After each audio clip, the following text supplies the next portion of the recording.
Ce que j'aime dans l'entrepreneuriat, c'est justement cette adrénaline. L'adrénaline où tu peux avoir un coup de téléphone et apprendre une mauvaise nouvelle, puis 2 minutes après, gagner un énorme deal, parce que tu as un sentiment de vie qui est incroyable. Kappa, donc on l'a créé en 2011, on l'a revendu au leader mondial à déco pour quasiment 100 millions d'euros. On a créé avec Julien une machine qui est capable de faire tous les calls entrants et sortants de relations clients et de prospection commerciale. À quel moment tu as pris conscience de ta valeur? C'est quoi le job que t'as le plus kiffé? T'as vendu, t'as réussi, t'as impacté des millions de personnes et t'es millionnaire, moi je le redis. Putain, mais pourquoi tu réentreprends? Alors pourquoi? Parce que comme je te l'ai dit, c'est mon...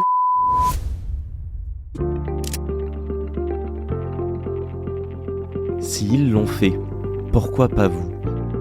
Salut à toutes et tous, c'est Yacine Scali et bienvenue dans la tête d'un CEO, le podcast qui vous inspire à entreprendre. Depuis 5 ans, je vous propose de faire un petit tour dans la tête de un ou une entrepreneur chaque semaine pour justement s'inspirer de leur état d'esprit et de leur parcours. Mon objectif, il est hyper simple, c'est voir un maximum de personnes se lancer, entreprendre et miser sur elles. On sort une interview tous les lundis, donc n'hésitez pas à vous abonner dès maintenant. Et pour nous soutenir, ça vous prend 30 petites secondes. Je vous demande de nous laisser une note et un commentaire sur les plateformes d'écoute de votre choix. Encore une fois, un grand merci de nous écouter et n'oubliez pas, s'ils l'ont fait, pourquoi pas vous? Bonne écoute à toutes et tous. Salut à toutes et tous, c'est Yacine, bienvenue dans ce nouvel épisode de Dans la tête d'un CEO. Nouvel épisode, toujours beaucoup d'enthousiasme et nouvelle invitée, cette fois-ci c'est une entrepreneur, mais pas que, c'est une consoeur podcasteuse. Aussi. Comment ça va Stéphanie? Bah ça va super bien. Dis donc, j'ai attendu longtemps pour que tu m'invites. Hein. Arrête! Donc je suis trop contente d'être tu me là. fais grave plaisir. Bah, tu vois, je racontais à Jade tout à l'heure, je disais, je ne sais pas comment j'ai construit ce podcast, mais j'ai la chance d'avoir envoyé des messages là après le Nouvel An. T'en fais partie. Et trop content que vous ayez répondu positivement. On n'est pas là pour parler de moi, on est là pour parler de toi. Ah ouais? Ouais. T'es quoi? Sûr. T'es podcasteuse, entrepreneuse, investisseuse, star du petit écran. Comment tu te définis? Je suis entrepreneur. Moi, ma passion, c'est de monter des boîtes et de faire du business. Faire du cash ou du... Faire du business et faire du cash. Une entreprise, c'est fait pour se développer. Donc, ouais, mais quand tu dis faire du business, j'ai l'impression qu'il y a une autre composante aussi que le cash. Ouais, il y a d'autres choses, non? J'aime rencontrer les gens. J'aime gagner. Donc, le business, c'est ça. Tu rencontres des prospects et moi, je fais tout pour les gagner, les convaincre et j'adore ça. Et t'as pas tout gagné sur qui veut être mon associé? Non, j'ai pas tout gagné, effectivement. Mais c'est le jeu. J'étais jurée dans la saison 2024. J'avais des concurrents. Quand j'ai vu Tony Parker débarquer dans le jury... Tu savais pas quand t'avais été prise au début? Non, je le savais pas. Ok. Donc, à la fois, j'étais super contente parce que je me suis dit, je vais avoir du temps de qualité à passer avec lui. Ta balle de basket signée. Exactement. Je l'ai vue. Ouais, exactement. Donc, ça, j'étais super contente. Mais en même temps, je me suis dit, waouh, la compétition va être dure entre les rookies avec Kelly, Tony Parker et moi. Je me suis dit, waouh, ça va être chaud. Et en vrai, moi, je te dis d'un retour spectateur, enfin, Anthony faisait beaucoup plus de forcing que Tony Parker, par exemple, Anthony Bourbon. Oui, alors, Anto, c'est son job. Ouais, en fait, c'est son job aujourd'hui. Ouais. C'est son job. Et Tony son job aujourd'hui, c'est d'être encore une star. Hein. Voilà, donc c'est une star et il a à vie son statut de star. Donc voilà. T'es une star, toi? On t'arrête dans la street. J'espère, merde. Non, c'est mignon. Quelquefois, il y a des gens dans le métro qui me disent... Votre tête me dit un truc. Ouais, voilà, ta tête me dit un truc, mais... Tu prends vraiment le métro? Je fais ouais, là, tu vois. Donc oui, les gars, je prends vraiment le métro. Je suis pas si riche que vous le pensez. Voilà. Et donc, non, c'est sympa. Et puis c'est vrai que on a réussi à créer un vrai écosystème des entrepreneurs en France. Écosystème d'abord dans la tech, tu vois. Et puis aujourd'hui, finalement, moi, ce que je trouve sympa, c'est qu'il y a des gens qui lancent des restos, ils se disent entrepreneurs.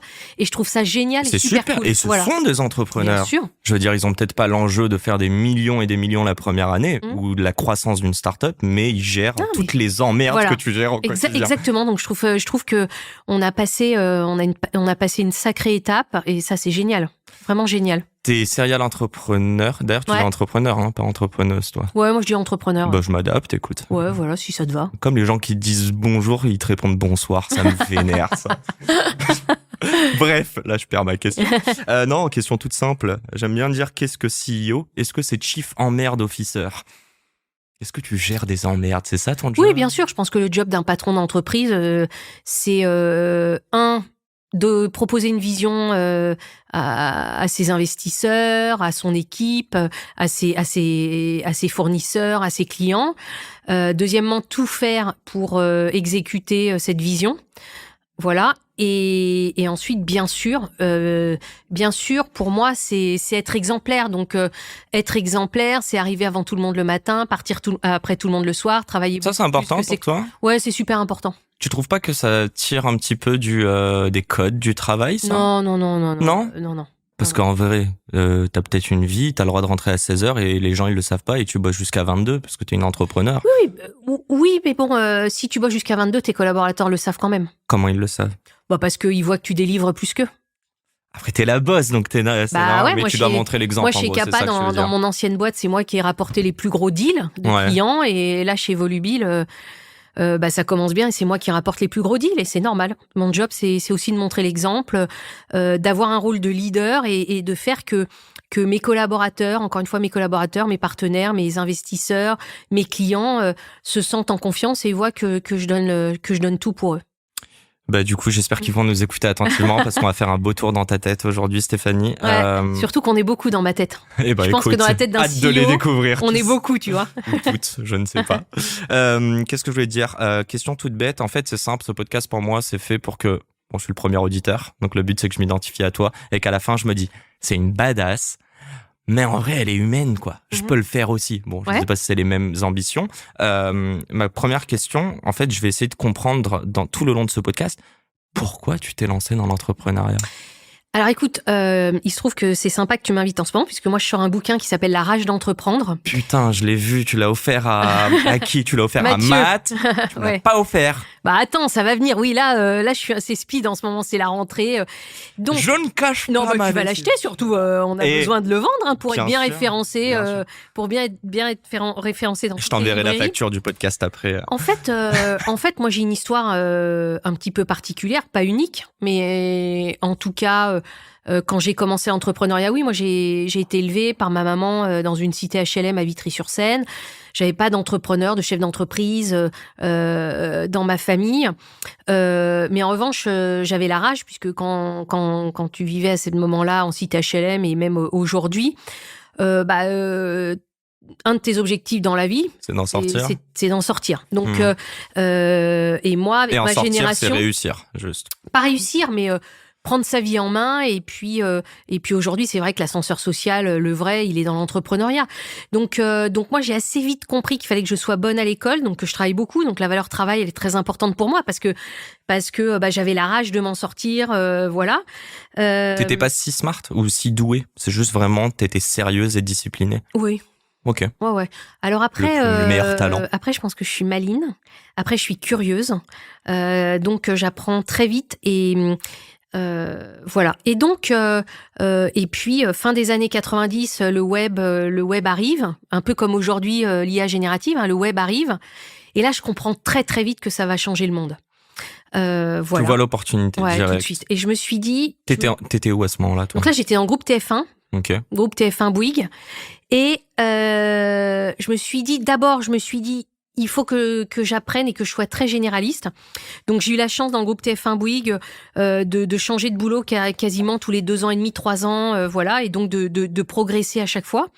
Donc, d'être formée au marketing, au management, à la finance, au commercial, de travailler à l'international, ce qui était fin des années 90, début des années 2000, assez rare. Tu parlais anglais, bien? Alors, je parlais, comme une vache espagnole. Mais en fait, quand tu parles international, t'es obligé. Bien sûr. Et puis,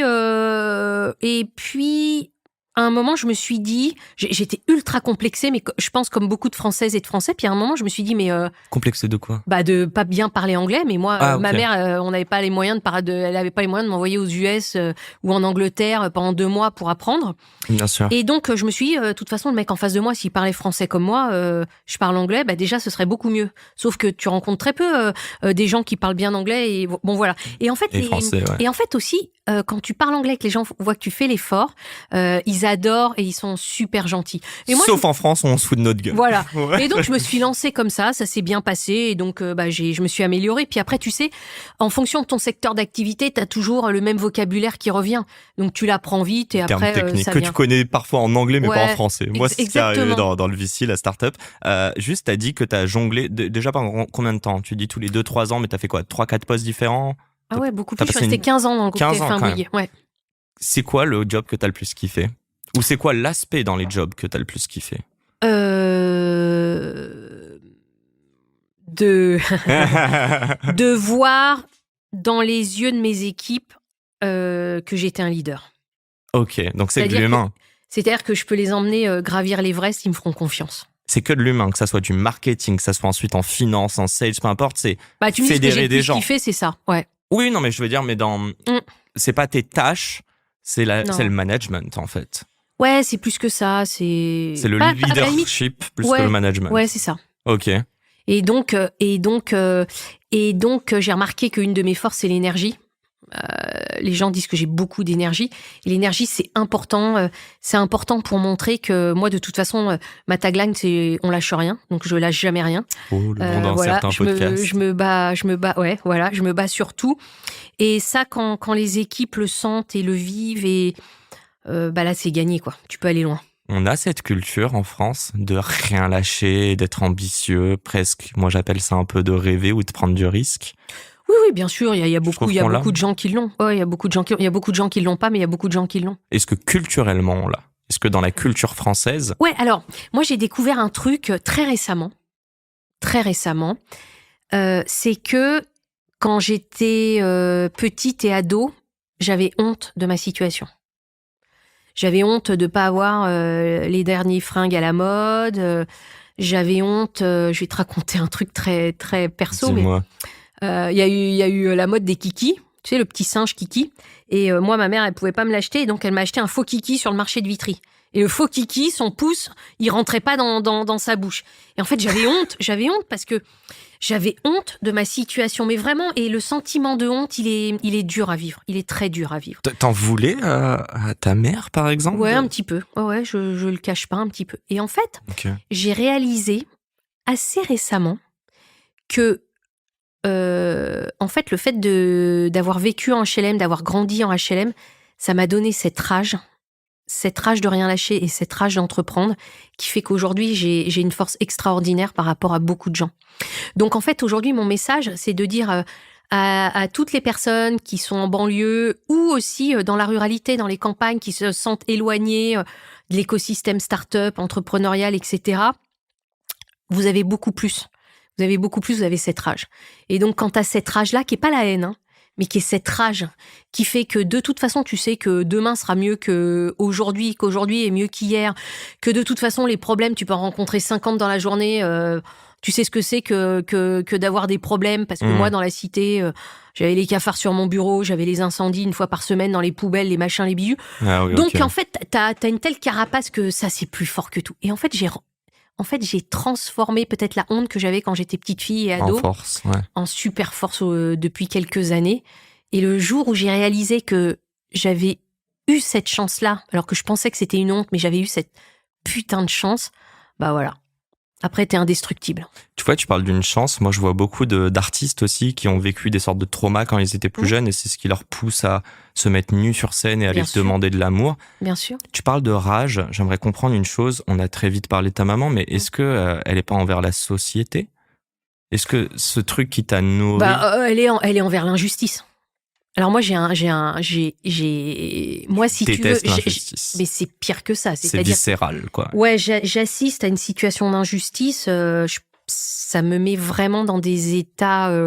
C'est de l'hypersensibilité. Ouais, bien sûr. Non, mais moi, voilà. Donc l'injustice, très très compliqué pour moi. Mais l'injustice, tu la trouves dans ta vie professionnelle, dans ta vie Bien personnelle. sûr. Bon, voilà. Donc c'est quelque chose sur lequel je fais très très attention.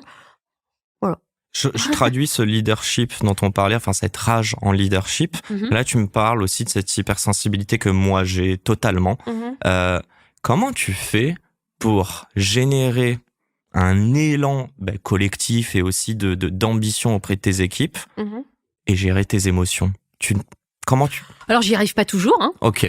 Bah, merci d'être honnête. Ouais, et puis là aussi, j'ai appris en grandissant et en vieillissant que c'est pas grave. Alors d'abord, j'ai appris à les gérer, donc j'ai beaucoup T'exprimes moins. pas tout directement. Ouais, voilà.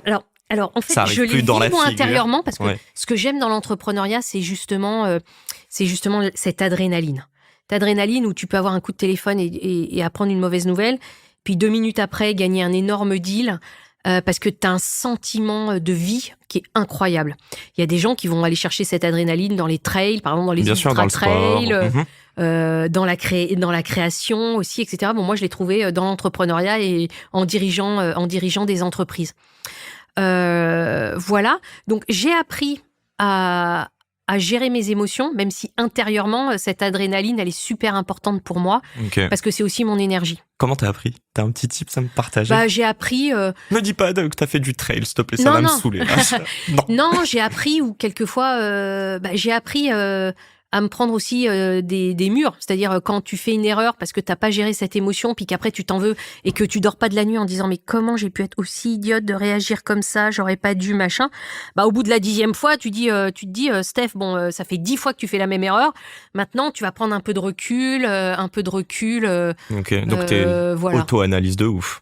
Ouais, autocritique. Tu le fais toute seule ou t'as la chance d'avoir des gens avec qui tu peux le faire? Non, je le fais toute seule. Et puis, en revanche, j'ai une faculté à aller demander de l'aide. Donc, j'ai plus honte d'aller demander de l'aide. Je pensais au mot honte. Ouais, j'ai plus honte d'aller demander de l'aide, d'appeler des investisseurs qui sont des mentors ou des parrains pour moi et de leur dire tiens j'ai tel problème, qu'est-ce que tu ferais là, d'en parler avec mes amis, ma famille, voilà donc ça, j'ai cette faculté à aller demander de l'aide qui est super agréable. En revanche je parle très peu de ma vie très très personnelle, comment je vis, avec qui, etc., etc. Donc il y a très peu de gens qui sont au courant. Et ça, c'est un peu ma force, c'est-à-dire aussi, je peux être quelqu'un de très solitaire. Alors, c'est trop drôle. C'est drôle parce que juste avant ça, j'allais dire que pourtant tu me parais très entière et que c'est peut-être ça. C'est que vu que tu mets une barrière sur le perso, mais que tu montres totalement, plus ou moins en tout cas, qui tu es sur le reste, j'ai l'impression que ça engrange la confiance. Par contre, tu parles de solitude. Je voulais savoir, est-ce que donc, redis-moi ta première boîte. Alors, donc, élevée dans la cité, ouais. Je commence à bosser à 14 ans sur les marchés pour me faire un peu d'argent. Je rentre, j'ai la chance... T'achètes ton kiki. Ouais, voilà. J'ai la chance, je mens sur mon CV. Parce que quand je commence, je suis à T'as osé? Ouais, je suis à l'ESCP et quand j'envoie mon CV en disant que j'habite à Vitry-sur-Seine, personne me propose de stage. Donc, je dis à une copine... T'as changé d'adresse? Ouais, voilà, j'ai changé d'adresse. J'ai changé d'adresse. Malgré que t'es l'ESCP, quoi. Ouais, là, je suis prise en stage chez Eurosport, qui est une filiale du groupe TF1 Bouygues. Je suis recrutée au bout de mes 6 mois de stage en CDI. Voilà, je reste 15 ans dans le groupe Bouygues, je change de job tous les 2-3 ans. Et j'ai la chance de rencontrer Dominique Vidal, qui était à l'époque le patron de Yahoo Europe, qui avait vendu avec Pierre Chapas quelques à Yahoo, qui devient patron de Yahoo Europe. Et on décide de faire un gros partenariat entre le groupe TF1 et le groupe Yahoo Europe pour fusionner les sites de sport Eurosport et Yahoo Sport et devenir numéro 1 en Europe. On fait ça, mais surtout, à ce moment-là, je rencontre Dominique Vidal, qui sera un peu mon mentor. Et qui me dit, Stéphanie, faut que tu ailles bosser dans une start-up, quoi. Là, maintenant, t'es bien formée, tu peux y aller, tu vois. Donc là, j'y vais, je rejoins Kype, une start-up à Hambourg. J'arrive. À Hambourg, t'es allée? Ouais, à Hambourg, en Allemagne. Tu parlais allemand? Non, mais on était 7, il devait y avoir 5 nationalités déjà quand j'ai rejoint la start-up. C'est énorme comme step d'aller déménager à Hambourg. Ouais.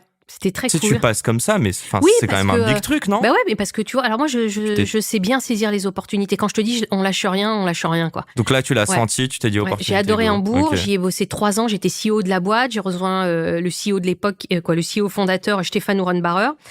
On est devenu numéro 1 en Europe, on a été acheté au bout de quelques années par Yelp, le leader américain. Je rentre en France et là, Philippe Comolombel de chez Partech me dit « Mais Stéphanie, t'es prête, faut maintenant que tu montes ta propre boîte. » Et donc, voilà. Et là, je lance Kappa. Kappa, qui est la société la plus connue, puisque Kappa, donc on l'a créée en 2011, on l'a revendue, quand on l'a vendue, quoi, elle a été achetée plutôt, parce que c'est vrai que tu vends jamais une boîte, c'est quelqu'un qui t'achète, vient de voir, au leader mondial à déco pour quasiment 100 millions d'euros. Trop cool. Enfin, voilà. Trop cool. Plutôt un succès. Un succès énorme. En combien de temps vous l'avez revendu? En 10 ans. En 10 ans, ok. T'as très peu de boîtes en France qui se vendent plus de 50 millions. Tu l'as créé toute seule? Alors non, à l'origine, on était quatre cofondateurs. Okay. Ensuite, on est resté 2 assez vite. Non, et moi, j'aime bien fonder les boîtes rapidement. D'accord. Donc, 10 ans où on est acheté par le leader mondial à déco. Donc, ça, énorme fierté.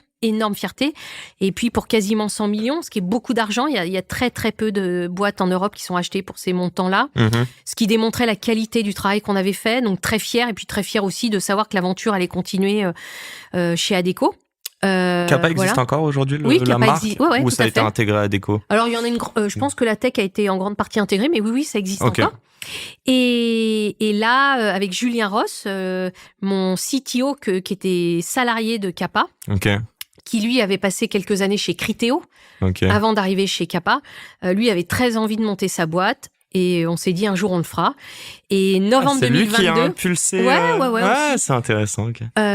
Oui, puis il m'avait beaucoup aidé chez Kappa. C'était aussi une façon de lui rendre. Et puis, en fait, ce qui s'est passé, c'est que novembre 2022, l'IA générative sort.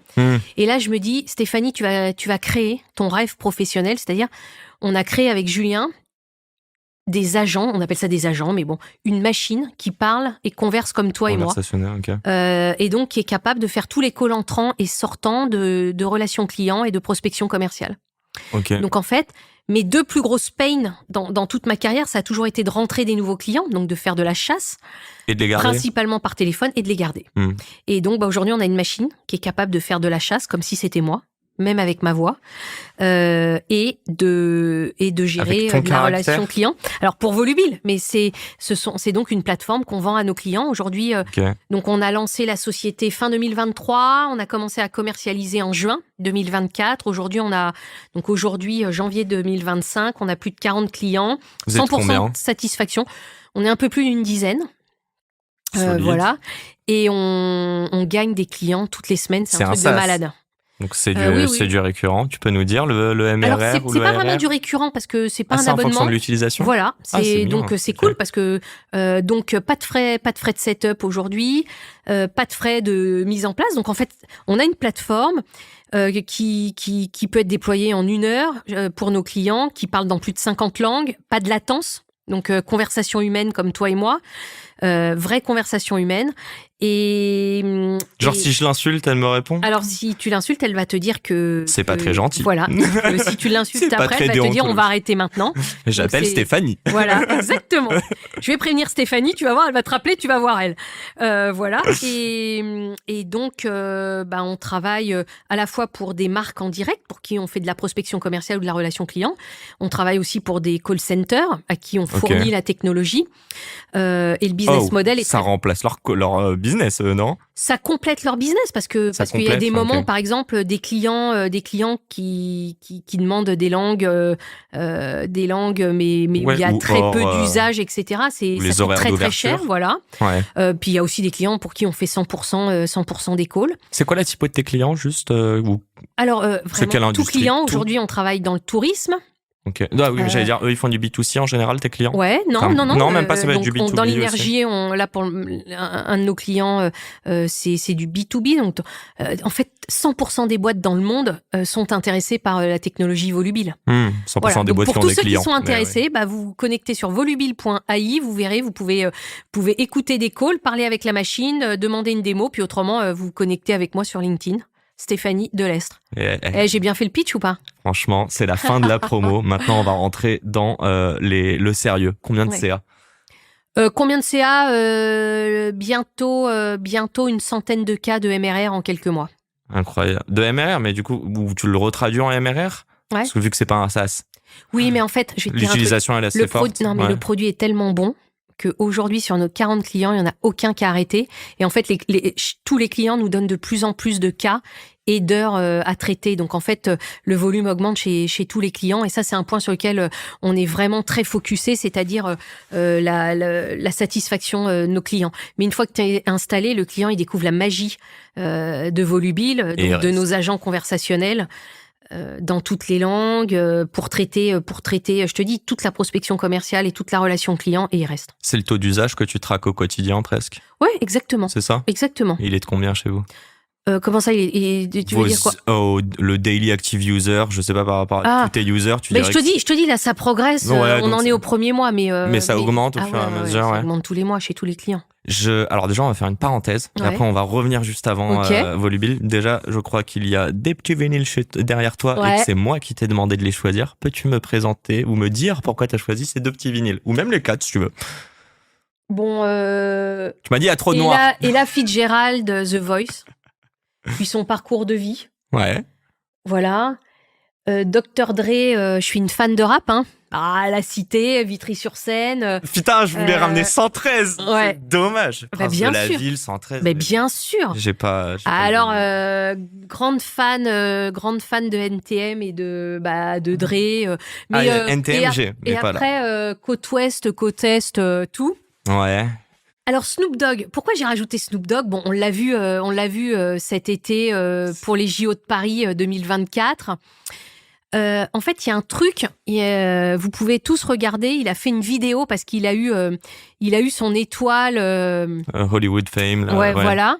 Je vois très bien la vidéo. Et en fait, il présente et juste pourquoi Snoop Dogg, c'est parce qu'en fait, dans cette donc là il est là, il reçoit son étoile et en fait il commence un speech et dans ce speech il dit je me dis merci à moi. I want to thank me. Voilà, exactement. Je me dis merci à moi. All the hard work et voilà. tout. Ouais, pour tout le travail que j'ai fait, pour tout ce que j'ai traversé. Elle est connue cette vidéo. Exactement. Et en fait, juste pour ce moment-là, pour qu'on apprenne tous à certains moments à se dire merci. Pas seulement merci aux autres, mais merci à soi, reconnaître le chemin parcouru. On s'auto-congratule pas exactement. assez. On se célèbre pas assez. Voilà. Et puis les Daft Punk, parce que faut mettre en avant le Made in France là. Et la French Touch. Très exactement. Clair. Et du coup, on fait un petit retour en arrière. Tout à l'heure, tu as dit une chose, tu l'as dit 2 fois. Tu as dit quand tu étais chez TF1, on t'a dit à 2 reprises, ça y est, c'est le moment. Et pareil, par Tech aussi, on t'a dit c'est le moment de monter ta start-up. Ouais. Tu penses sincèrement, là je te pose la question, aujourd'hui en 2025, tu recommanderais à peut-être des plus jeunes qui se lancent, va faire 15 ans dans un grand groupe avant de monter ta start-up? Bien sûr. Pourquoi? Bien sûr, parce que... On apprend plus dans un grand groupe que dans une start-up. Ou on apprend mieux, selon toi? Alors, d'abord, le premier message que je veux dire, c'est que monter sa boîte, c'est extrêmement dur. D'accord. Souvent, mon cofondateur Olivier Zir chez Kappa, il disait toujours bon, faut pas trop que tu parles à des entrepreneurs parce que tu vas commencer par leur dire que c'est ultra dur. Et j'allais dire, tu vas les décourager. Exactement, je vais les décourager. Non, parce que moi, je suis quelqu'un, je dis la vérité. Difficulté et bonheur. Je dis la vérité. Ouais. Intéressant ce que tu viens de dire. Je dis la vérité et donc c'est extrêmement dur. Voilà. Et moi, ça a été mon parcours d'avoir été formée dans un grand groupe où j'ai eu quand même beaucoup de confort pour apprendre, pour voyager quasiment partout dans le monde, pour aller voir les filiales de la boîte, etc., pour être au contact de personnes extrêmement professionnel. C'est le groupe Bouygues qui m'a formé au process, qui m'a formé à la finance, etc. Management. Voilà. Donc aujourd'hui, encore une fois, la période est différente. Aujourd'hui, on peut beaucoup apprendre sur Internet, en regardant des tutos, en écoutant ton podcast, le mien, on lâche rien. Voilà. Donc on peut beaucoup faire.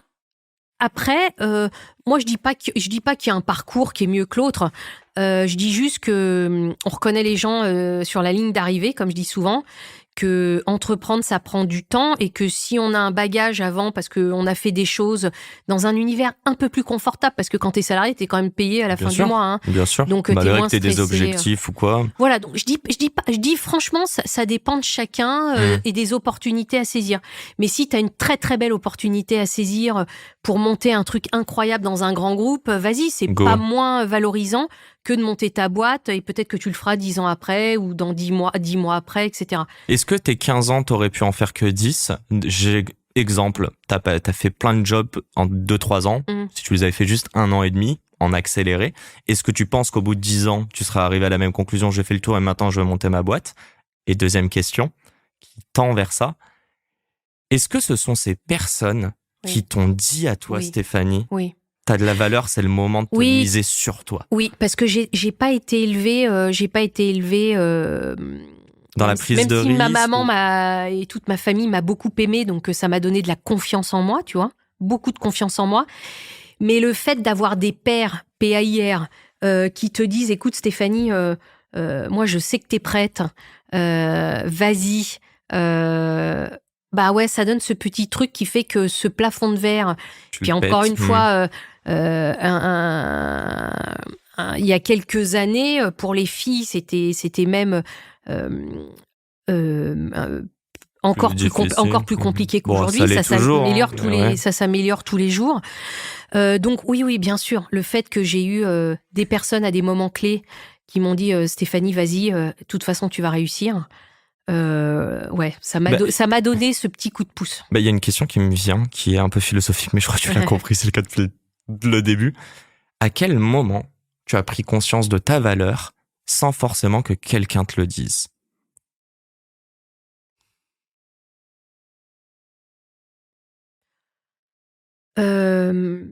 J'ai pris vraiment conscience de ma valeur dans la nuit du mois de septembre 2021 où à 4h30 du matin, on a signé les documents d'achat de Kappa par Adecco. Là, 10 ans après l'avoir créé. Et puis 20 ans après avoir commencé à bosser, ou même plus, puisque moi j'ai commencé à bosser sur les marchés à 14 ans et ça m'a appris plein de trucs de bosser sur les marchés, puis ensuite chez Gosport à Belle Épine, etc. Oui, parce qu'il y a des étapes comme ça où je me souviens très bien, on a signé les derniers docs, il était 4h30, 5h du matin. Et là, quand j'ai fermé les yeux, je me suis retournée sur ce que j'avais fait les 20 années passées. Et c'est quoi ta réaction ? Je me suis dit dans ma tête, Steph, de là où tu viens, et où t'en es aujourd'hui, tu peux être fier de toi. J'ai sacrifié beaucoup de choses, hein. Chez Kappa, j'ai bossé 7 jours sur 7, 90 heures par semaine pendant 10 ans. Hein. C'est quoi la plus grosse chose que t'as sacrifiée à part ton temps dans tout ça ? Enfin, où il se traduit comment derrière ? C'est une vie de famille, c'est des une amis vie et sociale. La famille, bien sûr. C'est le truc. Et à l'instant T, tu t'en rends compte ? Ou tu te dis juste que Kappa, c'est plus important ? Non, j'ai... Parce que t'as pas travaillé avec une épée de Damoclès ou un couteau sous la gorge. Tu l'as fait aussi parce que tu avais envie de faire grossir Kappa. Ouais, bien sûr. Mais... moi, mon équilibre, il passe par des amis très, très fidèles et très, très importants. La famille très, très présente.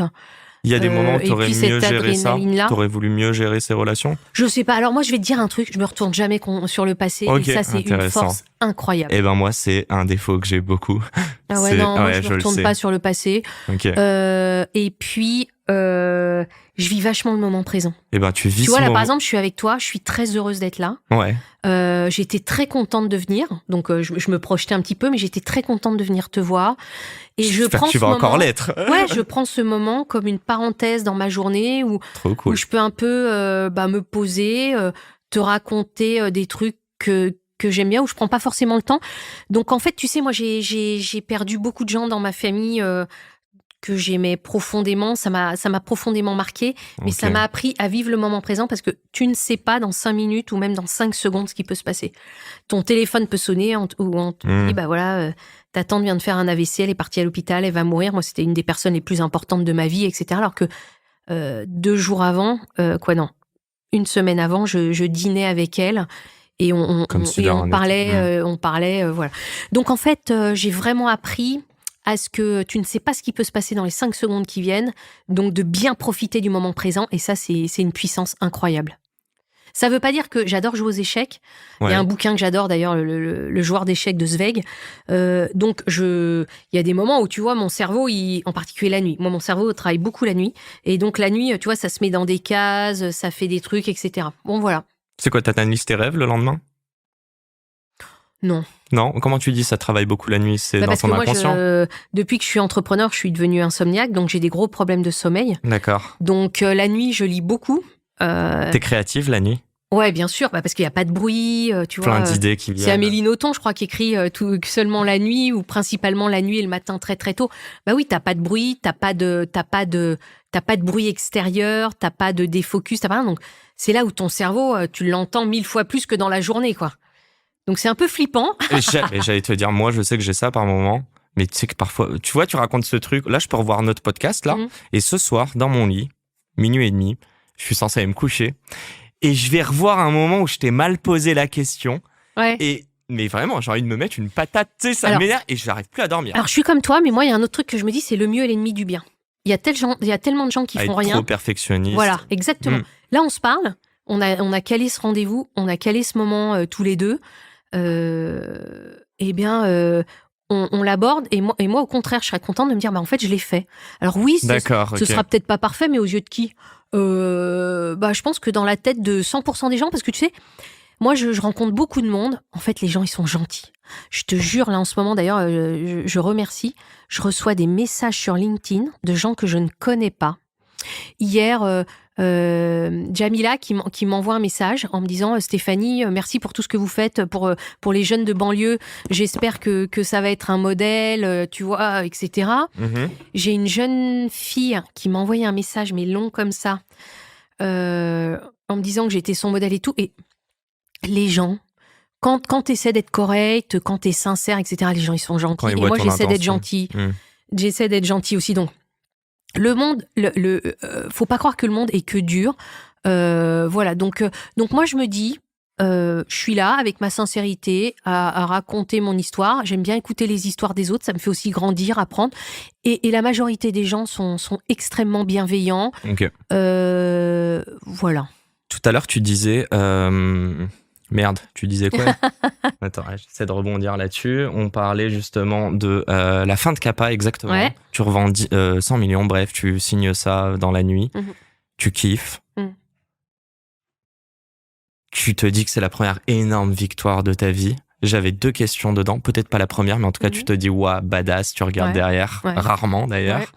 Déjà, si tu m'avais dit dans ma cité à Vitry-sur-Seine, à 14 ans, quand j'allais sur les marchés, que tu serais millionnaire. En 2021, je vendrais une boîte dans la tech à un leader mondial. C'est drôle, tu me parles même pas du montant. Toi, c'est plus ce que ça représente, même socialement aussi, quoi. Oui, c'est une belle réussite de le vendre à la déco, quoi. Écoute, il y a tellement de gens, qui racontent n'importe quoi, qui n'ont rien fait de leurs 10 doigts, qui donnent des leçons à tout le monde et tout, que moi, c'est aussi pour ça que j'ai lancé le podcast, que je suis à ton podcast, que j'ai écrit ce livre. C'est de dire, moi j'ai fait les choses. Moi j'ai fait les choses. On en parle de LinkedIn. Ouais, moi j'ai fait les choses. Ok. Et donc je vais vous dire vraiment comment ça se passe. Mais pas à raconter, à copier des trucs où le mec il va copier un truc d'un mec des États-Unis, d'un machin truc. Moi les gars, je les ai faits. Et puis tu racontes ta réalité, c'est pas des vérités générales. Oui, voilà.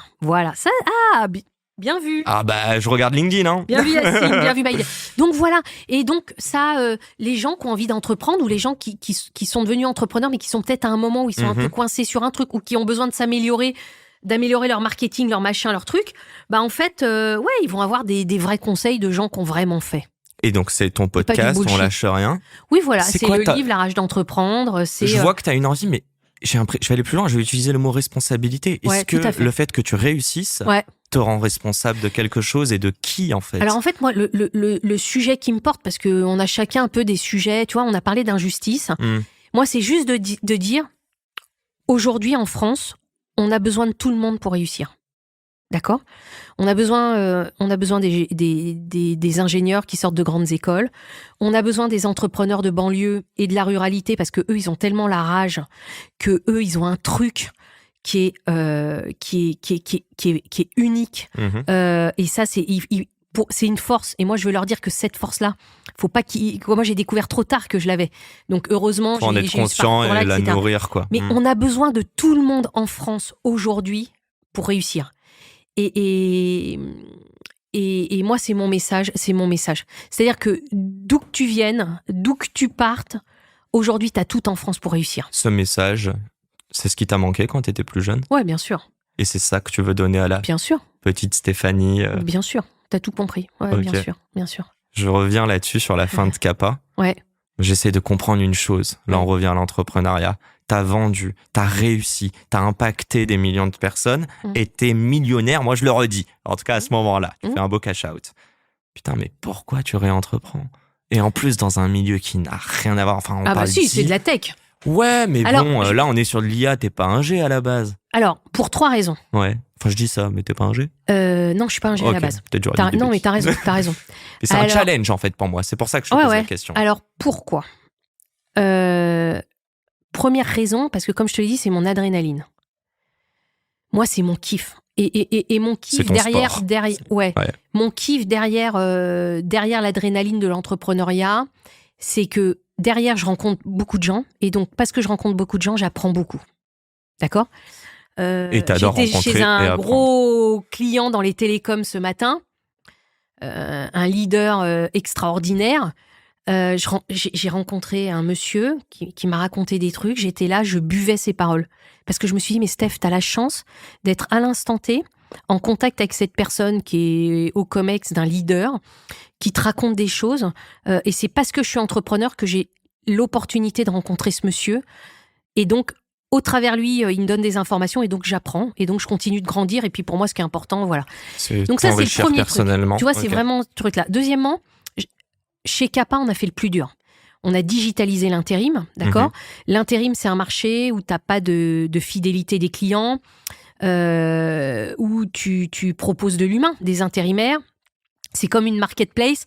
Donc, tu peux avoir un gros client, mais si tu n'as pas les intérimaires en face qui ont les compétences que recherche le client, bah, tu n'as pas de business, tu ne vas pas facturer. C'est ça les business les plus difficiles, les places de marché. Tu n'as pas de marge. Okay. Tout est compliqué. Et puis derrière, il ne faut pas oublier que quand tu es une agence d'intérim, les milliers d'intérimaires que tu proposes à tes clients, c'est toi qui en es responsable, parce que c'est toi qui fais leur contrat de travail, la fiche de paie. La confiance. Ouais, voilà. Donc, c'est une charge mentale très, très, très, très dure.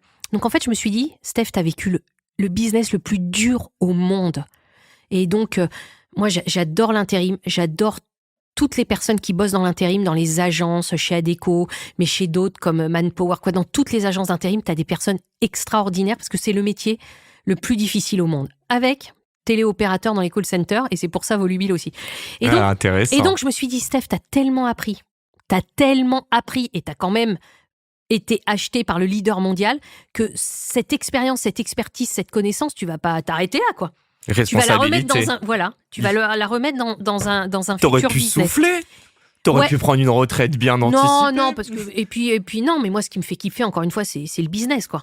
Et puis troisième point, quand j'ai vu l'IA générative arriver, j'ai dit mais opportunité. Si un jour on t'avait dit, tu sais, c'est un peu comme la téléportation. On rêve tous de la téléportation. Moi, si dans 20 ans et que j'ai ou dans 50 ans et que j'ai 150 ans, on me dit Steph, tu relances une boîte dans la téléportation parce que maintenant c'est possible, mais bien sûr que je m'arrête pas et je te la fais la boîte dans la téléportation. Donc là, je me suis dit, attends, là, on a les moyens technologiques de faire des machines qui parlent comme des êtres humains, mais c'est un truc de malade. Mais tu vas faire avancer la société. Voilà, et donc je veux pas passer à côté de ça. Donc attends. Voilà. Donc pour toutes ces raisons-là, oui. Apprentissage, perso, curiosité. Oui. Mais un truc plus fort, c'est que j'imagine, tu nous le dis à moitié, t'as célébré un tout petit peu ta victoire de la revente de Kappa, et très vite tu t'es dit en fait c'est bon, c'est juste un autre truc et ça me rend pas plus heureuse sur du long terme, donc va falloir que je reparte sur autre chose. Alors si, ça me rend plus heureuse. Je te cache pas que tous les matins, mais si, parce que tous les matins, ouais, quand tu fais ta première boîte, tu sais pas ce qui va se passer. Et tu sais, il y a 9 chances sur 10 pour que ça s'arrête, qu'elle meure. D'accord? Et c'est pas parce que peut-être t'auras travaillé comme un chien, t'auras été sur un bon marché, t'auras eu le bon modèle économique, t'auras eu des bons clients, puis tout d'un coup, t'en as un autre qui arrive qui est meilleur que toi. Bon, tu vois, ça tient à aussi peu de choses que ça. Si, ça me rend plus heureuse parce que ça m'a enlevé beaucoup de stress. Voilà, moi j'avais ce stress de l'échec. Important. Maintenant j'ai réussi. Donc aujourd'hui, tu j'ai entreprends réussi que sur mon pour objectif. ton impact sur la société, pas pour ton argent. Alors si, parce que comme je te le disais, je suis un peu comme Tony Parker. Moi je suis la Tony Parker de l'entrepreneuriat. Moi j'aime gagner. Si tu veux, quand j'entends des gens qui disent « Ah, l'échec c'est bien, t'apprends ». Non, l'échec c'est pourri. L'échec c'est atroce, l'échec c'est de la merde. C'est bien si tu continues derrière. Si tu ouais, lâches mais pas. faut y arriver, faut s'en relever. Non, mais moi je veux que des succès. Moi, c'est beaucoup plus facile que de vivre que des succès. Ouais, mais Et si non, t'avais et que des t'apprends aussi succès. Attends, imagine, t'avais monté 3 boîtes, les Non, mais- 3 étaient top. Eh Tu ben, serais allé chercher un génial. Non, challenge encore plus Ce que gros, je veux dire, non c'est que t'as plein de petits échecs, etc. Mais quand même, tu sais, on est quand même des gens intelligents. On apprend autant d'un succès que d'un échec. Hein. Donc moi, je déteste l'échec. Non, mais moi, je suis comme Tony Parker. Je suis la Tony Parker des entrepreneurs. Moi, je veux gagner tout le temps. Mais Allez. derrière ça, comme Tony Parker, on bosse comme des chiens. Il faut qu'on soit les meilleurs en tout devant nos concurrents. Il faut qu'on soit en avance sur tout. Donc, il faut apprendre plus vite que les autres. Il faut prendre les meilleures décisions plus que les autres, etc. Donc, le boulot, il est énorme. Énorme. On sucre le temps, mais ça me fait beaucoup plaisir tout ce dont on parle. J'ai 2 sujets que j'ai envie Vas-y. d'aborder. On n'en a pas parlé, je te pose la question et je me déteste encore une fois de poser cette question à des femmes, je la poserai à des hommes. Est-ce qu'on peut parler de la place des femmes dans l'entrepreneuriat ? Ouais, bien sûr. Parce que parfois il y en a qui veulent pas en parler, en mode c'est pas parce que je suis une femme qu'on doit en parler. Bon bref, peu importe. Moi la On parle de question tout. elle est, Moi, je parle de tout. Hein. être une nana, une femme qui grandit en banlieue et qui veut s'en sortir, est-ce qu'être une femme c'était un sujet pour toi ou c'était Non. Non, tu t'allais de tellement plus loin que tu t'es jamais posé Ouais. la question. Alors, 2 choses.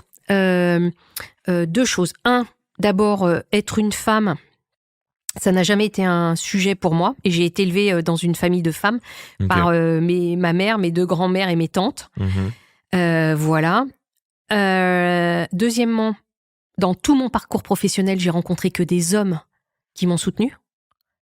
Et donc, c'est des hommes qui m'ont aidé à faire les bons choix, qui m'ont proposé des promotions, etc. Et il y a, j'ai envie de te dire, il y a même 10-15 ans, Mhm. j'ai essayé de demander de l'aide à des femmes, en particulier quand je suis rentrée de Hambourg pour lancer Kappa. Toutes ont refusé de m'aider. Il n'y a pas de Et sororité. Non. On parle de fraternité, mais la Il y a sororité. 15 ans, ça n'existait pas.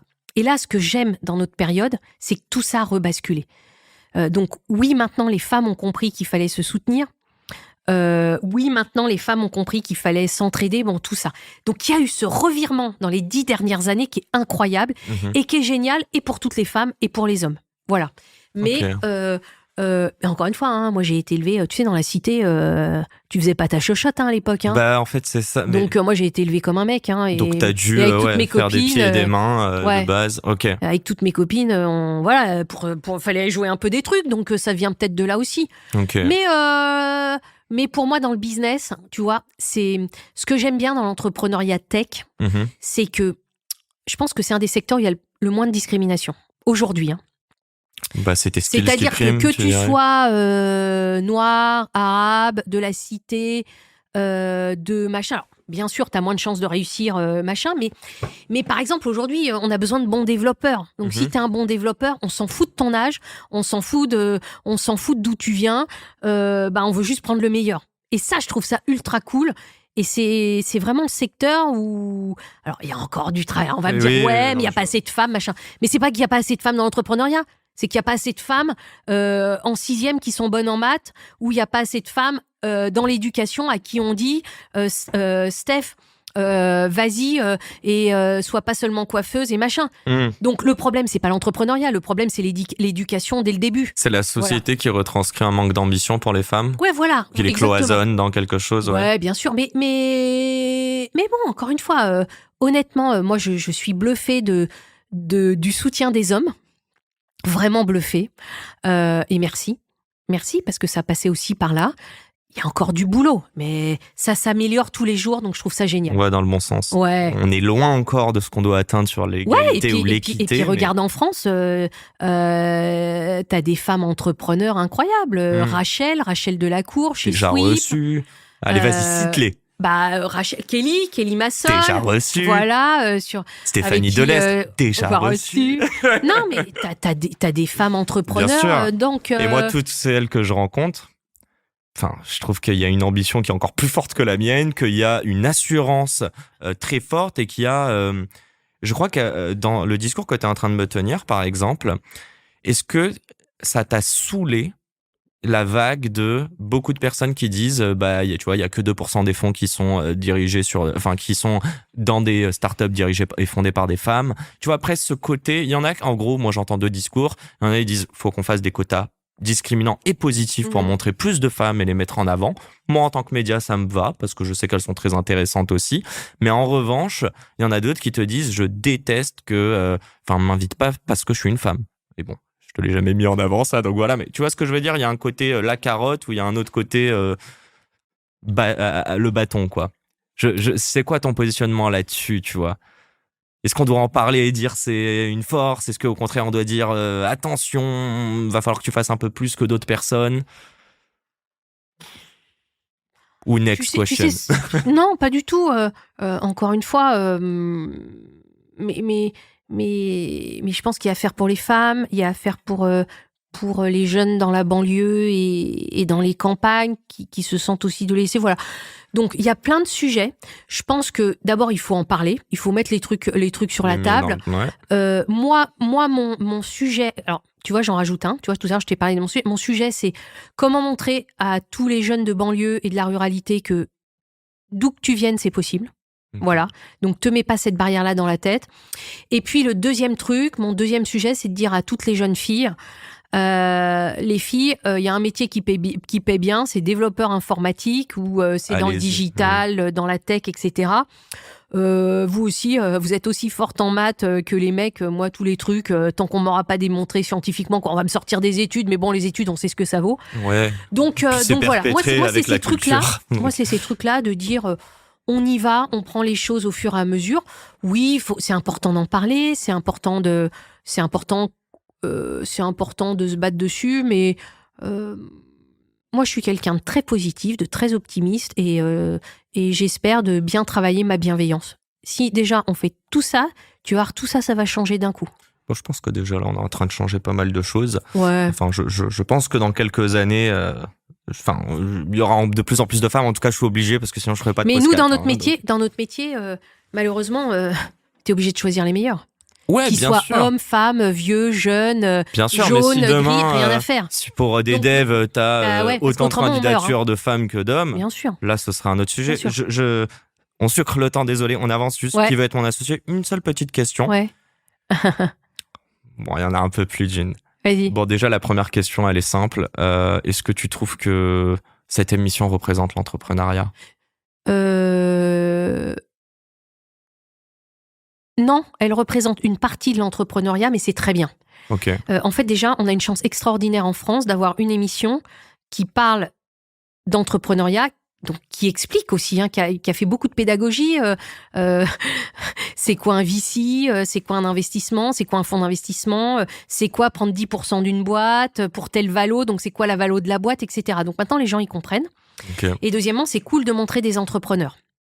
Voilà. Et donc, c'est incroyable d'avoir le droit d'avoir cette émission en prime time sur une chaîne nationale. Incroyable. Ok. Et moi, j'étais très, très fière d'avoir été... Non. On m'a proposé. Contacté. Après, tu passes un entretien d'embauche. Oui, j'imagine bien. Il faut que tu fites à l'écran. Voilà. Donc, c'est génial. Après, ça représente une certaine catégorie de start-up. Pourquoi? Parce que ça reste un show. Bien show sûr, télé. Donc c'est B2C, donc faut que ça parle au grand public. T'as aussi du B2B, mais faut... Voilà. Mais je pense que, comme toute bonne émission, comme tout bon show, ça va évoluer. Parce que les gens vont être de plus en plus formés. Ils entendent maintenant parler d'entrepreneuriat, d'IA, de deep tech, de machin, etc. partout. Donc c'est normal. Il faut y aller étape par étape et ça va venir dans l'émission rapidement, je pense. Moi, sans mentionner des boîtes, j'en ai quand même vu beaucoup, mais même avec des produits que je trouve ne font pas du tout avancer le schmilblick. Donc ça, c'est mon avis. La question que je me pose dedans, c'est que vu qu'on est dans le cadre de levée de fonds, il y a deux choses. Déjà, est-ce qu'on n'est pas en train de biaiser le message en faisant croire à des gens que pour construire... Bon, je vais pas donner le nom des produits, désolé. Non, j'allais pas me faire des amis. En plus, ils me bombardent d'ads là sur Instagram, passons. Bon, après, ils le font tous, donc vous saurez pas qui. Mais est-ce que tu as réellement besoin de lever des millions? Et la deuxième chose, en tant que Marocain, je peux le dire, à quel moment une levée de fonds, c'est 5 minutes de pitch et ensuite c'est de la négo de marchand de tapis, quoi. Moi, j'ai jamais vu ça et je sais pour avoir bossé en VC que ce n'est pas la réalité et on va aller plus loin. Je crois qu'il y a eu un deal avec Claire Succo pour toi, pour Meuf, qui ne s'est pas fait au final. Donc c'est aussi montrer maintenant qu'on est en post-émission, tu vois, combien des deals qui se font à l'émission se font réellement. Il y a toute une due deal derrière. On est en train de montrer un espace de 5 minutes de Q&A, mais en réalité... Ouais, mais là tu fais, excuse-moi, alors j'allais dire tu fais ton français de base, bah non, tu fais ton marocain de base, là. Tu vois, c'est-à-dire... Attends, autant je les connais les mauvais côtés des Français, mais alors... le gars chafouin qui critique tout. Alors, je critique de ouf. Oui, bah ouais. Bah non. Non, là, okay. je vais dire, non, il y en a marre. Il y en a marre d'avoir toujours les gens qui voient... je fais exprès, là, tu vois, je te challenge, hein, t'as compris. T'inquiète. Mais j'en ai marre d'avoir des gens qui se plaignent toujours, qui disent toujours gna gna gna, ça peut être mieux, mais c'est pas comme ça que ça se passe, etc., etc. Moi, je m'en fous de tout ça. Je te l'ai dit tout à l'heure. Toi, déjà, on parle d'entrepreneuriat. Moi, je suis quelqu'un d'optimiste et je trouve ça extraordinaire que cette émission existe, en prime time et que cette émission rassemble autant d'audience. Voilà. Parce que c'est aussi grâce à cette émission, grâce à ce show, qu'aujourd'hui, les jeunes ont envie d'être entrepreneurs. Okay. Et puis après, bah, c'est le jeu. C'est le jeu, ma pauvre Lucette. C'est le jeu, tu dois apprendre, tu dois être le meilleur, tu dois recruter le meilleur, tu dois développer le meilleur produit, etc. Les gens sont pas idiots. Donc c'est une vitrine, mais c'est pas non plus... C'est pas qu'une vitrine, tu sais, il y a beaucoup de startups qui Ah non, mais il y a des vraies boîtes quand je dis derrière. Il y a un vrai parcours. Mais ça représente pas tout l'entrepreneuriat, ça représente pas tout le processus de levée de fonds. Ce que toi, t'es en train de dire, c'est que avant, il y avait juste pas ça. Donc, autant le faire, et même si c'est pas bien à 100%, au moins, ça fait avancer la société. Mais regarde, l'année dernière, en janvier 2024, dans la saison, moi, j'étais jury. Ouais. T'as une boîte qui parlait d'intelligence artificielle pour créer des modèles, dessins, vidéos, etc. Donc en fait, déjà quand j'ai vu le truc, en plus j'y étais pas ce jour-là, j'étais folle. J'étais folle, je me dis mais c'est pour moi cette boîte-là. Donc tu l'as vu en retranscription, ouais, je l'ai vu quelques mois plus tard. Ouais, voilà. J'ai dit mais cette boîte-là, c'était à moi d'y être, quoi. Tu vois, la fille est top, etc. Donc c'est normal. Ça se fait, étape à... Tout le monde se pose la question. C'était une, on est d'accord. T'as investi combien, toi? Je le dis pas, mais pas énormément. Pas énormément parce que par rapport à parce que c'est vrai. Non, mais parce que moi, ma cam à moi, c'est de la tech, c'est de la deep tech, c'est de l'IA, etc. Et tu l'as dit toi-même. En proportion, il y a peu de sujets comme ça. Non, mais après c'est trop niche, c'est trop pointu. En fait, notre écosystème startup, il est quand même niche dans l'entrepreneuriat, donc ça représente pas non plus ce que nous on vit au quotidien. T'as de l'entrepreneuriat global. Oui, mais t'as de l'entrepreneuriat dans le retail, t'as de bon, on en a parlé tout au début du podcast. Là, c'est vrai que moi, je suis plus spécialiste de ce qu'était, qu'il y a aujourd'hui, maintenant, voilà. Mais après, ça c'est aussi. Encore une fois, ça reste un show télé. Ouais, bien sûr. Un show télé, c'est visuel, ça va très très vite. L'enjeu aussi de l'émission, c'est de montrer un maximum de startups, d'entrepreneurs, parce que justement de toucher des cibles différentes. Et moi, je trouve que dans ce cadre-là, c'est super bien fait. Super bien fait. C'est qui ton chouchou? Mon chouchou en quoi? En investisseur. Mon chouchou. Alors en fait, ce que je trouve génial. Ta chouchou. Non, ce que je trouve génial, c'est que je te jure que c'est vrai. Moi, j'avais peur d'arriver. T'as les vieux de la vieille, Marc Simoncini, Éric Larchevêque, Anto, Jean-Pierre Nadir, et puis nous, on était les trois rookies, Tony Parker, Kelly et moi. Donc, tu sais, t'arrives, bon, en fait, mais instantanément, je te jure, il y a cette magie. Ça s'est super bien passé. On a l'impression que vous êtes potes, hein. Ah ouais. Ça, c'est cool. Ils sont bons sur leur casting, en tout cas. Ouais. Et surtout, en fait, tu te rends compte qu'on était très complémentaires. Ok. Très complémentaires. Et donc, on a chacun sur la saison, on avait chacun nos points forts, quoi. Okay. Moi, j'ai adoré ces moments, mais j'ai adoré. Ouais, c'est une belle expérience. Tu sais, tu vois les entrepreneurs qui sont terrorisés, hein, parce qu'il y en a qui ont du mal à s'exprimer, etc. Mais moi, je peux te dire que nous, en tout cas moi, je crois que j'étais dans le même état qu'eux, parce qu'en fait... Ah, c'est trop... Toi aussi, t'as un enjeu, quoi. Tony, star sportive... International. Ouais, voilà. Mais tu vois, Kelly et moi, on en parlait beaucoup.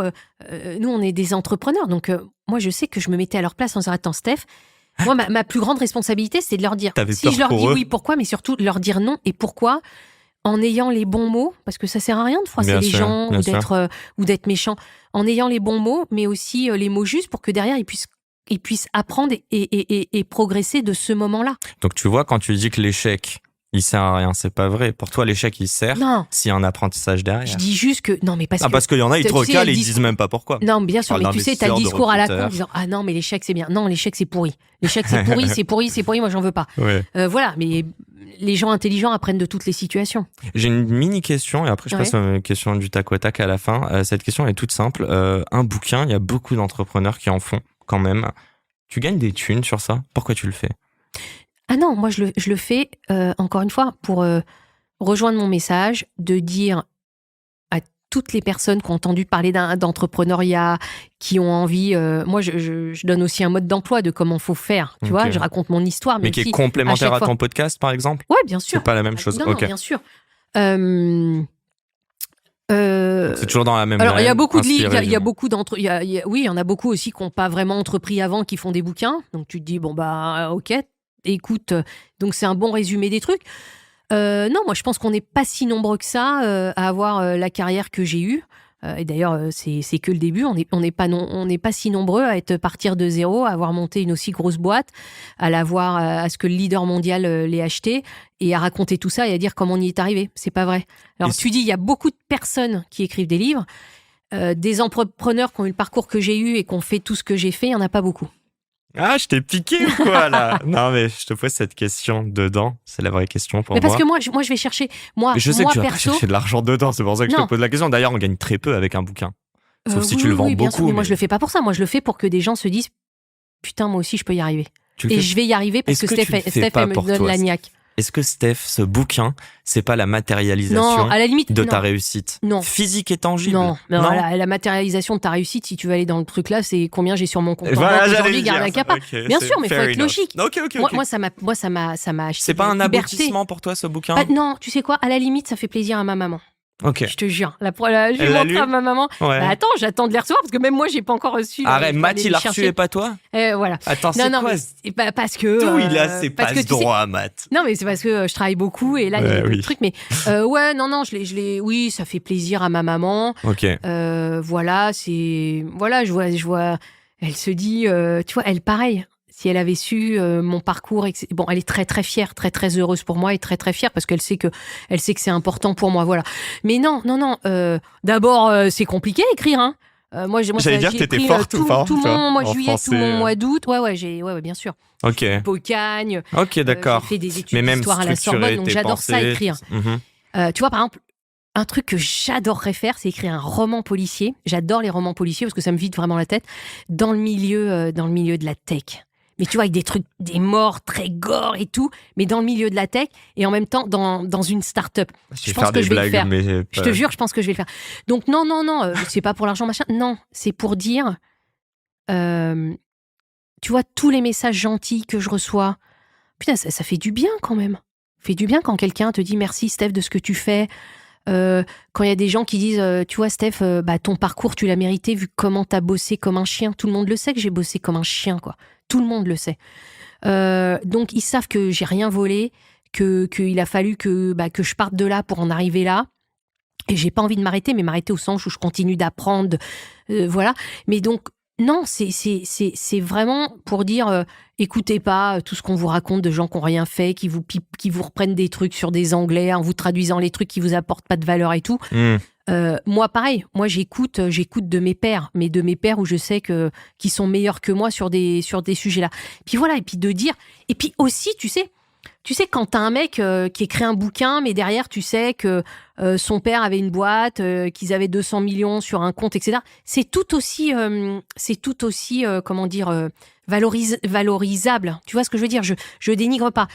Mais tu te dis, ben ouais, mais bon, c'était facile. Son père avait déjà une boîte, donc depuis tout petit, il a entendu son père parler de l'entrepreneuriat, etc. Là, c'est les gens se disent, ben, en fait, ouais, si ça a été possible pour Steph, c'est possible pour moi, quoi. Ok. Et ça, juste Toi, ce petit truc-là. pour tout le monde. Juste ce petit truc-là. Très bien. Tu vois, ça redonne du pep, ça redonne de l'envie, ça dit, et là, pareil, pour la France, c'est gagné. Parce qu'en fait, tu redonnes de l'envie à tout le monde de faire bouger les lignes et c'est incroyable. T'as dit que t'étais au début de ta carrière. T'as dit c'est Ouais. encore le début. Ouais, parce que quand je vois le potentiel de ce qu'on va faire avec Volubill, on va changer des trucs. Ah, mais on parle pas d'âge dans ce podcast. Non. T'inquiète pas. Par non, contre, mais d'ailleurs, je t'ai dit, on s'en fout.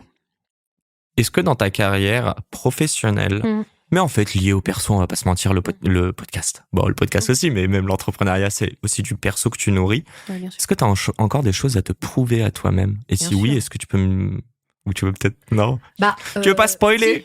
Si, bien sûr. Bon, après, faut toujours rêver grand. Hein. Vas-y, rêve. À l'américaine. T'as vu tout ce qui se passe aux États-Unis, les mecs, ils t'expliquent qu'ils vont aller sur Mars dans 4 ans. Tu dis, ou 5 ans, je sais plus, 2030, donc 6 ans. Ouais, puis ils créent leur 5 ans, crypto-monnaie. tu dis, génial, fait machin. 10 milliards en 2 Ouais, jours. bah, quand t'as été... Welcome to the US. Ouais, quand t'as été capable de développer un leader français racheté par le leader mondial, c'est de changer encore plus la vie des gens. C'est pas cette Mars fois-ci qui te dans le drive, monde. toi. Ah si, moi, Mars, ça me drive. Ça te driverait aussi? Ah ouais. De faire un petit bypass à Elon et hop là, les Français sont les premiers. Ouais, bien sûr, je suis un peu chauvine parce que il faut qu'on s'entraide. Toi aussi, t'as un mauvais côté Ouais. français alors. Bien sûr. C'est Ouais, bon. Bah, je l'ai aussi, j'avoue. Ouais, bien sûr. Donc, non, l'espace, j'ai pas la formation qu'il Ok. faut.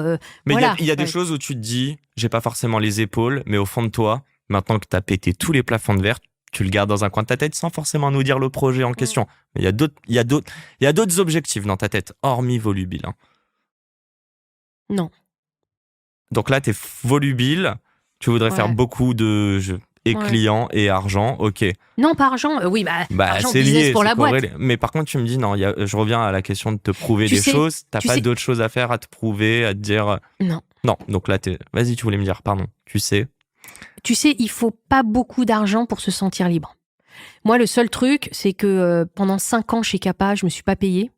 Donc, j'avais un Rien peu du tout d'économie. pendant 5 ans. Non, parce que autrement, tu plantais la boîte, quoi. Et moi, je préférais ne pas me payer parce que j'avais un peu d'économie et recruter des gens pour développer la boîte plus vite. Hein. C'est dire à quel point tu crois dans le projet Ouais, aussi. là, tu vois, je suis volubile, je me paye pas. Ouais, Parce mais que t'es pour le riche. coup.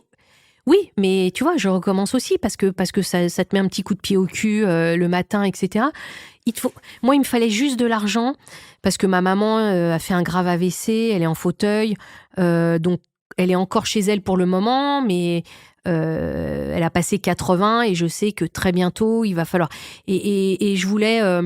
parce que moi, il me reste que ma mère. Je voulais avoir l'argent disponible si je dois la mettre dans une maison, qu'elle s'y sente bien, qu'elle se fasse des copines, avec des infirmières sympas avec qui elle peut jouer au Scrabble, machin, etc. Bon, voilà. Ouais. Donc, pour moi, c'était un peu ma peur. Mais tu sais, moi, mon kiff, encore une fois, c'est l'entrepreneuriat. J'ai pas de passion particulière à part l'entrepreneuriat et à part apprendre. Aujourd'hui, tu peux tout apprendre sur Internet quasiment gratuitement. Est-ce que ta Donc, en passion, fait, elle est pas dans l'incertitude ou la prise de risque? Le fait de commencer un truc et de te dire que tu paries contre les probabilités. C'est l'entrepreneuriat. Ouais. Ouais, bien sûr. Ah ouais, j'adore le jeu, moi. Ouais, c'est un jeu. Moi, je me souviens quand j'étais petite avec mes grands-parents, on faisait la belote, tu vois, tous les samedis soirs jusqu'à pas d'heure. Ouais, j'adore le jeu. J'adore le Et jeu. t'es mauvaise parce perdante. parce que là encore, tu vois, ça donne un peu de... Ouais, très mauvaise perdante. Ouais, j'allais la reposer Ah ouais. la question, Ouais, je le sens. Je te jure, je déteste perdre. Mais tout ça pour te dire que il faut pas beaucoup d'argent. Moi, tu vois, j'ai pas envie d'aller m'installer à Dubaï, j'ai pas envie de m'acheter un avion, j'ai pas envie d'avoir des affaires de luxe tout le temps sur moi. Tu vois, ça c'est Zara, ça je crois que c'est T'es en c'est métro. Uniqlo, ouais, je suis en métro, Ah ouais, voilà. Pareil. Donc, mais parce que c'est pas ça qui est important. C'est pas ça. D'ailleurs, Xavier Niel le dit souvent. Bon, lui, il est milliardaire, un succès extraordinaire, mais il dit. Tu fais pas ça. De toute façon, si tu fais ça pour l'argent, t'es mort. Ouais, bien Ça sûr. marche pas. Tu t'es fait un Voilà. kiff financier ou pas du tout? Pas du tout. Rien du tout. Non, Même d'ailleurs, une mon belle cofondateur caisse, hein. chez Kappa, Il t'a dit vas-y. il m'a dit Steph, on s'est même pas payé un très bon resto. Il m'a dit viens, on se prend une date et on va quand même se payer un très très bon resto. Et vous Mais l'avez en fait, ou on se pas? voit régulièrement. Mais on va le faire là. On va le faire. Mais tu vois, pour c'est moi, bien. c'est pas ça qui est Ouais, important. mais Par exemple, c'est moi, ce qui est aussi important. célébrer, ou, tu vois, on en parlait Ouais, tout à mais l'heure. tu vois, célébrer, moi, je vais te dire comment je célèbre. Tu vois, donc. Tu célèbres avec les messages que tu vois, reçois. Non, je célèbre parce que Julien Ross, avec qui j'ai bossé, il a accepté de monter sa boîte avec moi. Ça, c'est une célébration. Qu'il y a des anciens de Kappa qui sont venus bosser chez nous parce que je pense qu'ils aiment le leadership de Julien et de moi. Qu'avec Olivier Zir, mon cofondateur, ils mettent sur des sujets et quand on se voit, on passe des super moments. Que Laurent Delaporte, qui était mon co-CEO chez Kappa, aujourd'hui, ce soit mon chairman. Tu vois. Que de la confiance. qu'on te renouvelle. Ouais. C'est... Ouais, et puis parce que ce lien, il est fort. Mais ce lien, je le construis pas seulement avec les équipes, mais aussi avec beaucoup de clients, avec quasiment tous les partenaires clés que j'avais chez Capa m'ont suivi. Donc ma banque, le Crédit Agricole, mon expert comptable Steven Tillet, mon avocat Nicolas Urban, mon avocat en M&A Samira Frigieri. Voilà. Donc en fait, ça, c'est important. C'est ton petit écosystème. Non, mais c'est fort, c'est puissant. Gratifiant, je vois ce que tu veux dire. D'ailleurs, allez, on dédie ce podcast à ta maman. J'espère qu'elle va nous regarder. Grande dédicace. Françoise. La grande dédicace, Françoise. Vous avez fait une belle entrepreneur, je crois. Bon, allez, on termine. Je suis désolé. On a dépassé. Il est 1h10. Enfin, ça fait 1h10, pardon. Sur une question. Tu vois, j'en perds mes mots. Sur une échelle de 1 à 10, à quel point tu es heureuse au quotidien?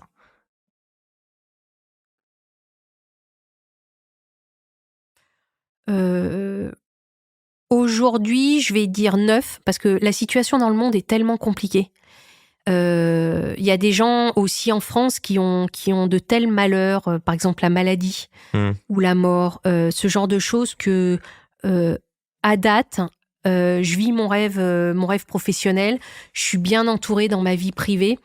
Et parce que j'ai vécu des moments comme ça, dramatiques, il faut que... voilà, c'est comme ça. Mais le 10 pourra jamais être atteint, c'est ce que tu veux dire? Il y aura toujours de la maladie? Il y aura toujours des malheurs dans la vie? Ouais, tu sais, quand je vais voir ma mère tous les week-ends, que je la vois en fauteuil, à quel point elle se bat et tout ça, il y a des petits moments où je me dis, merde, pourquoi ça m'est encore tombé sur moi, ce truc, tu vois? Avec tous les gens que j'ai perdus, là, il me retombe ce truc, il y a des gens...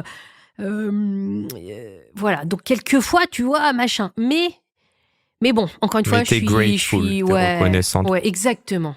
Bon mot. Sur une échelle de 1 à 10, à quel point t'es riche? Riche de quoi? Oh, je l'attendais celle-là. Juste avant, je t'ai posé, est-ce que tu étais heureuse? Tu m'as dit oui. Ah, riche d'argent? Je sais pas, je te laisse répondre. Vous êtes tous 5. et toutes les mêmes. 5. 5 Ok. 5, ok. Sur une échelle de 1 à 10, à quel point ton... Je vais te dire un truc que j'ai jamais dit à personne. J'ai pas d'enfant. Parce que j'ai pas pu en avoir. Ok.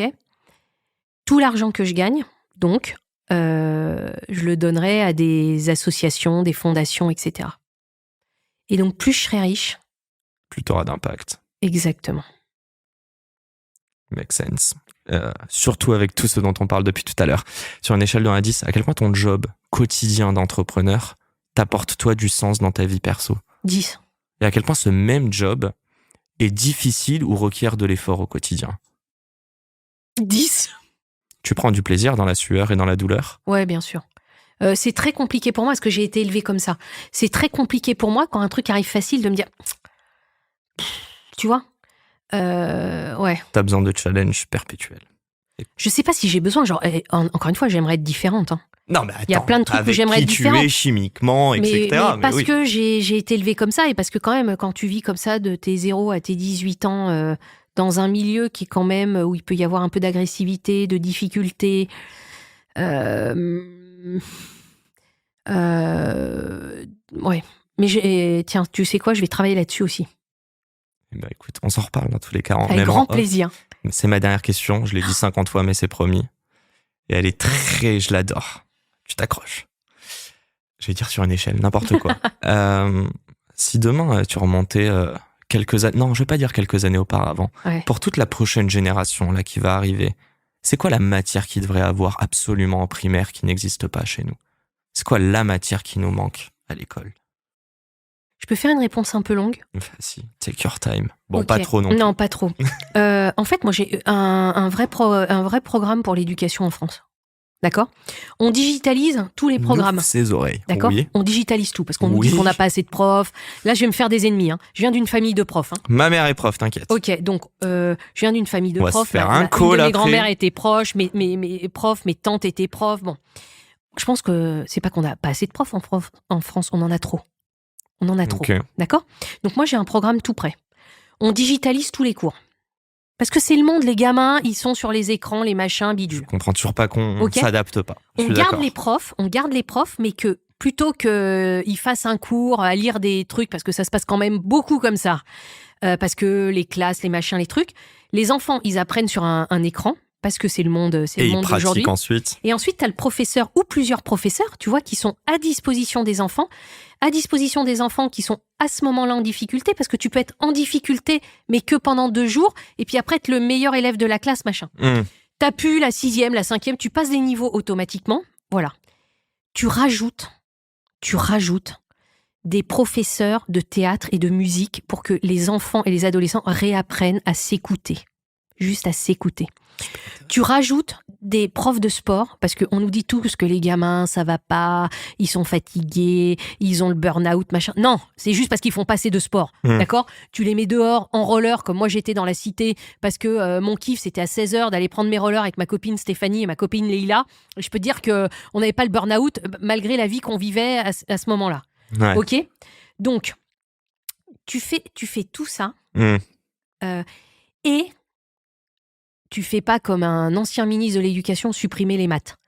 Les maths dirigent le monde, d'accord ? Il y a un livre qui est passionnant, que j'aime bien, d'ailleurs il est en format poche, je crois que c'est le livre des mathématiques. Tiens, tu sais quoi, je le reposterai sur LinkedIn dans les jours prochains, parce que c'est un livre que je relis régulièrement. Les maths, la logique, voilà. et de mais résolution aussi, de problèmes. les planètes, l'univers, le machin, tu te rends compte, pi, etc., tu te rends compte que tout ça, c'est des maths. D'accord ? Donc, il faut renforcer les mathématiques. Si la France ne veut pas se déclasser, il faut renforcer les mathématiques, trouver des façons, et ça maintenant l'IA générative peut aider. Ludique, adapté à chaque âge, etc. Donc, les professeurs n'en sont plus juste à sortir des cours, mais à être à côté de l'élève en difficulté ou de l'élève surdoué à ce moment-là. Parce que pareil, un élève peut être surdoué en mathématiques, mais échouer dans 2 mois. Donc, être proche des élèves et donc être plus dans une relation personnalisée, parce que ce qu'on peut automatiser, généraliser, on le fait via les cours automatisés. Et en plus, comme ça, tu as les mêmes pour tout le monde, donc tu as les mêmes niveaux. Et voilà, on rajoute de la musique, du théâtre, des sorties pour que les enfants réapprennent à s'écouter, réapprennent à découvrir l'art qui nous apprend à être calme, la beauté. Moi, je sais qu'il y a des moments, je te jure que c'est vrai, j'aime beaucoup l'art. Pourquoi ? Je suis pas une spécialiste, mais il y a des moments où j'ai des émotions qui me permettent d'assagir mon esprit, mon cerveau qui tourne trop vite. Et quand je regarde des choses belles, ça peut être un Basquiat, ça peut être Vermeer. T'as vu tout à l'heure, il y a un livre de Vermeer ici, de Jade, et j'ai dit, j'aimerais bien le mettre en fond d'écran, parce que moi, j'adore les livres, j'adore l'art. Et donc, refaire découvrir l'art aux enfants, parce que la beauté des paysages aussi. Apprendre à re-regarder un coucher de soleil, T'as etc. beaucoup voyagé, toi ? T'as eu cette chance quand t'étais plus jeune ou alors, pas quand j'étais jeune. Mais en travaillant, c'est ça ? Ouais, mais après, j'ai eu la chance de beaucoup voyager. Et j'adore. J'adore, parce que tu découvres d'autres cultures, tu découvres d'autres façons de vivre, tu découvres d'autres arts. Bon, voilà. Je te vois prochainement entrepreneur. Tu te vois, et je te vois, et on te voit dans l'éducation ou pas ? Un jour. Ne jamais dire jamais. Tu sais quoi ? Mais tout le monde va me prendre pour une cinglée, tu vas voir. Et donc Stéphanie lance sa nouvelle boîte. Non, pas du tout, mais avec Volubile, c'est ma passion, et on va aller le plus loin possible. Mais quand je serai très très vieille, ouais, j'aimerais bien être au service de la France. Et des Français, et des Françaises. Je le suis via mes entreprises aujourd'hui, tu vois. Via le privé, mais ce que j'ai fait avec CAPA, c'était pour changer la vie des intérimaires. Ce que j'ai fait avec, ce que je fais en ce moment avec Volubile, c'est pour changer la vie des commerciaux, la vie des entreprises pour optimiser leurs relations clients, etc., etc. Client. Donc il y a toujours une mission derrière, parce que la mission, elle te porte tous les matins. Parce qu'il faut se réveiller tous les matins et retourner au charbon. Tu vois, ce matin, je me suis levée, il était 6h, je suis partie à Arcueil à 7h parce que j'avais un rendez-vous dans une grande boîte à 8h. Là, tu vois, je suis avec toi. Après, il faut que j'appelle mes clients, etc. Ça n'arrête pas, quoi. C'est 6h du matin, 22h. Ouais, pas que, c'est surtout de l'énergie. C'est de l'énergie. Voilà. Mais ouais, j'aimerais bien, quand je serai très très vieille, pour ne pas perdre tout ce que j'ai appris, mais c'est ce que je fais d'une certaine façon avec Volubile, mettre tout ça au service. Peut-être, d'ailleurs, c'est ce que j'essaie de faire. Tu vois, le podcast, pourquoi j'ai fait le podcast On lâche rien à l'origine, et le livre. Et même LinkedIn, tu publies beaucoup. C'est parce que je suis très sollicitée par des jeunes qui se posent des questions parce qu'ils veulent monter leur boîte, etc. Et en fait, mathématiquement, quand tu montes ta boîte, t'as pas le temps de répondre à tout le monde. Et je me suis dit, via le podcast et via le livre, et puis aussi sur LinkedIn, en fait, je vais partager tout ce que je vais essayer de partager. En tout cas, c'est ma volonté, ma mission. Tout ce que j'ai appris, tout ce que je sais pour aider le plus grand nombre. C'est ton journal intime, mais non, mais c'est plus côté que pro, ça. hein, C'est mes connaissances, oui. mon expérience, mon expertise. Si ça peut aider, parce que je suis passée avant vous dans les problèmes, les merdes, les échecs, les machins, et que pour que vous appreniez plus vite, de gens qui ont vraiment fait. Il n'y a pas que moi. Hein. Il y a plein d'autres entrepreneurs. Et d'ailleurs, moi, dans mon podcast, je fais comme toi. J'invite plein d'entrepreneurs pour qu'ils partagent leurs expériences clés. Et qu'on soit les premiers à s'en imprégner. Et dans le livre, c'était ça. Le livre, tu vois, je pars de mon expérience, mais je donne un mode d'emploi à chaque chapitre en disant, voilà, à tel moment, voilà les conseils que je te donne et voilà pratiquement ce qu'il faut que tu fasses pour y arriver, etc. Parce que moi, j'aime bien le côté pratique. Moi, je suis très terre à terre, je suis très bon sens paysan, je suis très les mains dedans. Je peux vous dire qu'on va boire un petit café et poursuivre cette conversation. Moi, je note une chose. Déjà, un grand merci pour ce podcast.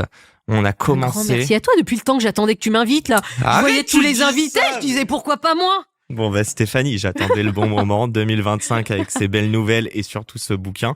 Et non, je voulais dire une chose, c'est qu'on a commencé ce podcast, on a parlé de tes expériences, on a parlé de ces 15 ans dans le groupe TF1, on a parlé des personnes qui t'ont fait confiance et on termine ce podcast et tu dis que ce sera quand tu seras très vieille que tu impacteras la prochaine génération ou les plus jeunes. Je te mets un billet maintenant que ce sera beaucoup plus tôt que tu ne le penses.